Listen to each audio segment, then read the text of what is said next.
지난 시간 이오의 후손 리비아가 포세이돈과 정을 통해 벨로스와 아게노르를 낳았던 것까지 말하였었죠. 벨로스는 이집트와 리비아를 다스렸고 아게노르는 시돈, 티레 등의 도시가 있는 페니키아를 다스렸습니다. 아게노르는 텔레파사라는 여인과 결혼하여 카드모스, 필릭스, 포이닉스 등의 아들들과 여러 딸들을 낳았는데 그 중에서 에우로페를 가장 아꼈습니다. 그녀는 밝고 아름다웠으며 특히 매혹적인 눈을 가진 공주였죠. 어느 화창한 날 에우로페는 시녀들과 함께 해변에서 꽃을 따며 놀고 있었습니다. 인간 세상을 내려다보던 제우스는 에우로페의 눈부신 아름다움에 매료되었습니다. 제우스는 경계를 사지 않고 에우로페에게 다가가기 위해 황소로 변했습니다. 황소는 눈처럼 하얗고 깨끗했고 초승달처럼 흰 뿔에서는 은은한 빛이 났죠.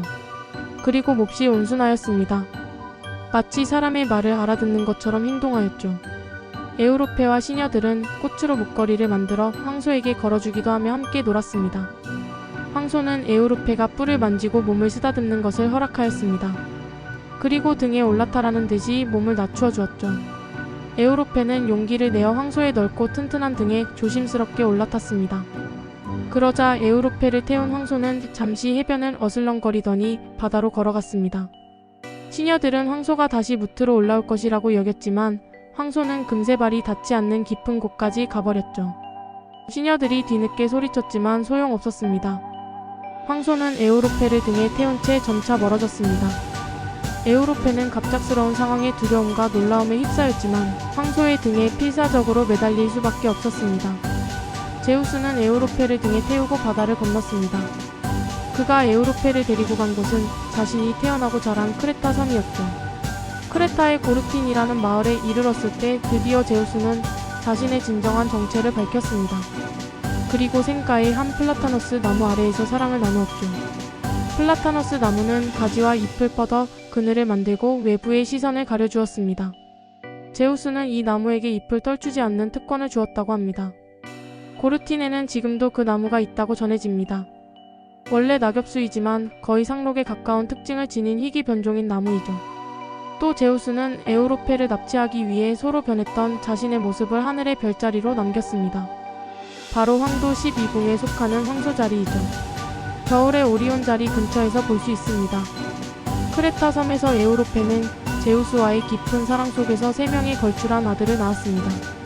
그들은 바로 미노스, 라다만티스, 그리고 사르페돈입니다. 제우스가 떠나자 에우로페는 크레타를 다스리던 아스테리온 왕과 결혼하였습니다. 아스테리온은 아이들의 계부가 되어주었죠. 아스테리온은 에우로페에게서 자녀들을 얻지 못했고 후계를 정하지 못하고 죽었습니다.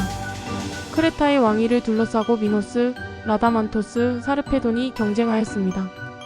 미노스는 자신이 신의 지지를 받는 후계자라고 주장하며 신에게 증거를 보내달라고 기도하였습니다. 포세이돈은 그의 기도에 응해 바다에서 희고 아름다운 황소를 보내주었습니다. 이 기적으로 미노스는 자신이 왕이 되어야 할 근거를 얻었고 형제들 앞에서 왕위를 확정하였습니다. 미노스는 강력한 왕이 되어 찬란한 문명을 꽃피웠죠. 라다만티스는 정의롭고 지혜로운 사람으로 백성들의 사랑을 받았습니다.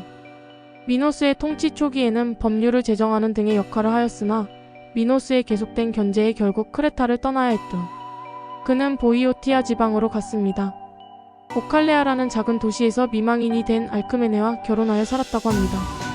그런데 라다만티스가 알크메네보다 5세대 이상 앞선 시대의 인물이라 아무리 신화의 시간이 직선적이지 않다고 해도 이 둘의 결혼은 설득력이 떨어집니다. 알크메네는 제우스와 몸을 섞어 헤라클레스를 낳았는데 다시 제우스의 아들 라다만티스와 결혼한다는 것도 이상한 설정입니다. 제 생각에는 라다만티스가 죽어서 미노스, 아이아코스와 함께 저승의 심판관이 되었는데 저승에서 알크메네의 영적 존재를 아내로 맞이했다 정도로 해석하는 것이 맞을 것 같습니다. 한편 사르페돈은 미노스의 왕위 주장에 무력으로 저항하다가 추방되었습니다. 그는 자신을 따르는 군사들과 소아시아 남서부의 리키아에 정착했다고 합니다. 일리아스에 등장하는 사르페돈도 리키아 출신이고 제우스의 아들이지만 그는 벨레로폰의 후손으로 동명이인입니다. 미노스와 사르페돈이 다툰 것이 밀레토스라는 미청년 때문이었다는 이야기도 있습니다. 밀레토스는 아폴론과 크레타의 님프 아레이아에게서 태어난 아들로 눈부시게 아름답고 지혜로웠다고 합니다. 이런 중에 미노스가 왕이 되자 그는 자신의 권위와 힘을 바탕으로 밀레토스를 차지하려 했습니다. 사르페도는 이에 반기를 들고 싸움을 벌였다가 쫓겨나게 되었죠. 하지만 미노스도 밀레토스를 얻지 못했습니다. 밀레토스는 크레타를 떠나 소아시아 해안으로 떠났습니다. 그는 그곳에서 자신의 이름을 딴 밀레토스라는 도시를 건설하였습니다. 고대 도시 밀레토스는 해상교역의 중심지였고 이후 탈레스, 아낙시만드로스 등이 활동한 서양 철학의 발상지가 되었습니다. 다시 에우로페로 돌아갈게요. 에우로페에게는 제우스의 다른 애인들과 다른 점이 몇 가지 있습니다. 첫 번째는 헤라의 질투와 고난을 받지 않았다는 것입니다. 에우로페의 고난은 황소의 등에 올라탄 채로 가족을 떠나 바다를 건너온 것이 다입니다. 그녀의 아들들도 다른 제우스의 자식들처럼 헤라의 해코지를 당하지 않았죠. 헤라가 어린 헤라클레스에게 뱀을 보내거나 광기를 불어넣어 가족을 죽이게 한 것. 아이아코스를 괴롭히기 위해 아이기나 섬에 독뱀 또는 역병을 보냈던 것. 헤라의 눈을 피해 디오니소스가 여자아이로 분해 자라야 했고 디오니소스를 돌봐준 사람들에게 광기를 불어넣었던 것. 이런 괴롭힘이 에우로페와 그녀의 아들들에게는 없었던 것은 특이할 만합니다. 두 번째는 제우스가 사랑한 기간입니다. 자식을 셋이나 낳을 정도로 오래 사랑한 여인은 오직 에우로페뿐입니다. 다른 여인들과는 잠시 사랑을 나누며 한 명 또는 쌍둥이 형제를 낳은 것이 대부분이죠. 그리고 세 번째는 제우스의 선물을 받았다는 것입니다. 제우스는 젊음을 유지해주는 목걸이를 에우로페에게 주었습니다.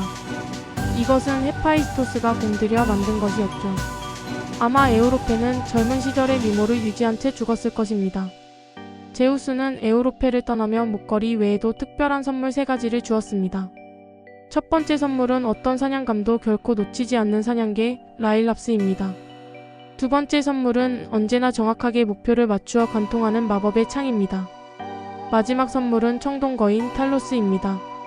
탈로스는 해안을 경비하며 크레타를 외적으로부터 안전하게 지켜주었죠. 이런 여러 이유로 에우로페는 제우스가 가장 사랑한 인간 여인이었다라고 할 수 있겠습니다. 창과 라일랍스, 탈로스는 크레타의 왕이 된 미노스에게 상속되었습니다. 그리고 신화 속 다른 이야기에 등장하게 되죠. 이것들은 다음에 정리해서 이야기해볼게요. 유럽이라는 명칭은 에우로페로부터 유래하였습니다. 황소가 에우로페를 등에 태우고 바다를 건너 유럽 전역을 돌아다니다가 크레타로 왔기 때문에 그 돌아다닌 땅에 에우로페의 이름을 붙였다는 설이 있습니다. 하지만 이것은 설득력이 떨어지는 이야기입니다. 황소가 굳이 에우로페를 데리고 세상을 떠돌 이유가 없죠. 에우로페의 이야기는 문명이 동쪽에서 서쪽으로 건너와 퍼졌다는 상징적 의미가 있습니다. 동방의 페니키아의 문명이 크레타로 전해졌고 에우로페의 후손에 의해 미노스 문명으로 발달했다. 그리고 미노스 문명은 다시 서쪽 땅으로 전해졌다. 서방 문명의 출발이 크레타의 미노스 문명에서 시작했다고 본다면 크레타의 시조인 에우로페가 그 근원이 되는 셈입니다. 그래서 나중에 그리스인들은 자신들이 사는 곳에서 서방의 대륙을 가리켜 에우로페의 이름을 따서 유럽이라고 부르게 된 것이죠. 유럽연합은 단순히 지리적 유럽만이 아니라 공통의 문화적 정신적 유산으로서의 유럽을 강조하기 위해 신화 속 인물 에우로페를 상징적으로 활용해 왔습니다. 에우로페를 이유의 문화적 뿌리, 유럽의 어머니 혹은 유럽 문명의 탄생을 이끈 존재로 만들고 홍보하였죠. 2013년 이후 발행된 유로 지폐, 유로퍼 시리즈에 에우로페의 초상이 삽입되었습니다. 50유로의 위조 방지 홀로그램에도 들어있죠. 이 초상화는 루브르 박물관이 소장한 고대 도자기에 새겨진 모습을 기반으로 디자인된 것이라고 합니다. 그리고 그리스의 이유로 주화나 여러 기념 주화에서 황소와 에우로페의 도상이 사용되었습니다. 또한 유럽연합의 주요 건물에는 에우로페의 조형물을 만들어 전시하고 있습니다.